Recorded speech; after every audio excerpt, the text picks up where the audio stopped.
નમસ્કાર, agenda at 9 સાથે હું છું હિના। બુલેટિનની શરૂઆત કરવી છે કે જ્યાં રાજ્યવાસીઓ ઘણા સમયથી ઠંડીની રાહ જોઈ રહ્યા હતા, પરંતુ 2-3 દિવસથી રાજ્યમાં ઠંડી પડી રહી છે અને હવામાન વિભાગની શું આગાહી છે એ પણ અમે આપને આપી દઈએ। તો આપને જણાવી દઈએ કે જ્યાં રાજ્યભરમાં તાપમાનનો પારો ગગડ્યો છે, 4 શહેરોમાં લઘુત્તમ તાપમાન 14 ડિગ્રીથી નીચે ગયું છે। માત્ર 2 દિવસમાં તાપમાનનો નોંધપાત્ર ઘટાડો થયો। નલિયામાં 10.8, ડીસામાં 12.4 ડિગ્રી તાપમાન છે। અમદાવાદની વાત કરીએ તો 13.2 ડિગ્રી તાપમાન છે। ગાંધીનગરમાં 14 ડિગ્રી તાપમાન છે। માઉન્ટ આબુમાં 0 ડિગ્રીએ તાપમાનનો પારો પહોંચ્યો છે।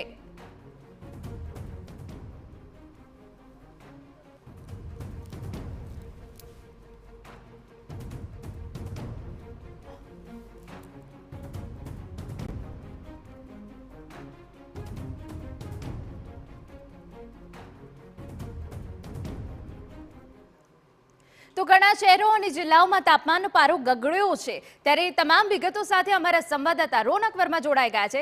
રોનક, ઘણા સમયથી મહાનગરોના લોકો ઠંડીની રાહ જોઈ રહ્યા હતા, પરંતુ હવામાન વિભાગની પણ આગાહી છે કે હવે પછી ઠંડી ખૂબ પડવાની છે। આપની પાસે શું વિગત છે? આગામી દિવસોમાં શું રાજ્યવાસીઓએ હાડ થીજવતી ઠંડી માટે તૈયાર રહેવું પડશે?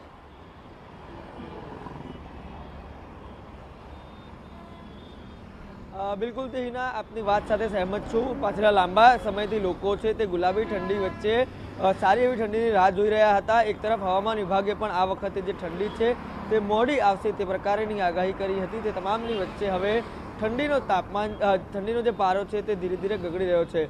આજે જ વાત કરવામાં આવે તો વહેલી સવારથી રાજ્યના અનેક વિસ્તારોમાં ઠંડીનું પ્રમાણ છે તે જોવા મળી રહ્યું છે અને તેના જ કારણે જે રસ્તા પર નીકળતા લોકો, પોતાના કામ પર જતા લોકો પણ જે સ્વેટર સાથે હાઈવે પર જતા નજરે પડી રહ્યા છે। અત્યારે જે દ્રશ્યો જોઈ રહ્યા છો તે અમદાવાદના એસજી હાઈવેના જે દ્રશ્યો છે, ત્યાં આગળ પણ જે વાહન ચાલકો જઈ રહ્યા છે, 2 વ્હીલર ચાલક છે, તે લોકો પણ જે 9 વાગ્યાની આસપાસ જે છે તે ઠંડીથી બચવાનો જે પ્રયાસ છે તે પણ કરતા જોવા મળી રહ્યા છે।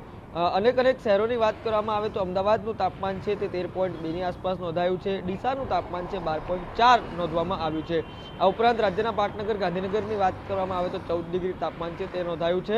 આણંદનું વલ્લભ વિદ્યાનગર છે તે 15 ડિગ્રી તાપમાન નોંધાયું છે। મહત્વની વાત કરવામાં આવે કે સૌથી ઓછું તાપમાન છે તે નલિયામાં નોંધવામાં આવ્યું છે, 10 ડિગ્રી તાપમાન। એટલે કે વાત કરવામાં આવે તો સમગ્ર ગુજરાત રાજ્યમાં જે વિવિધ ઝોન આવેલા છે તેમાં ઉત્તર ગુજરાતના જે અનેક વિસ્તારો છે ત્યાં આગળ લગભગ 12 થી 15 ડિગ્રીની વચ્ચે જે તાપમાન છે તે જોવા મળી રહ્યું છે। તો બીજી તરફ સૌરાષ્ટ્રમાં પણ 17 ડિગ્રી અને તેની આસપાસ જે પારો છે તે જોવા મળી રહ્યો છે। જે પ્રકારે હવામાન નિષ્ણાતોનું માનવામાં આવે, હવામાન વિભાગોનું માનવામાં આવે તો આગામી દિવસોમાં ઠંડીનો સામનો હજી પણ કરવો પડી શકે છે। ટૂંક જ દિવસોમાં એટલે કે આજકાલમાં જે પારો છે તે વધુ ગગડી શકે છે અને રાજ્યવાસીઓને ફૂલ ગુલાબી ઠંડીમાંથી કાતિલ ઠંડીનો સામનો છે તે કરવો પડી શકે છે। બિલકુલ, આભાર રોનક તમામ વિગતો બદલ। તો આપને જણાવી દઈએ કે હવે આગામી દિવસોમાં ગુજરાતમાં હાડ થીજવતી ઠંડી પડવાની છે। ખાસ કરીને ઉત્તર ગુજરાતમાં ભારે ઠંડી પડી શકે છે।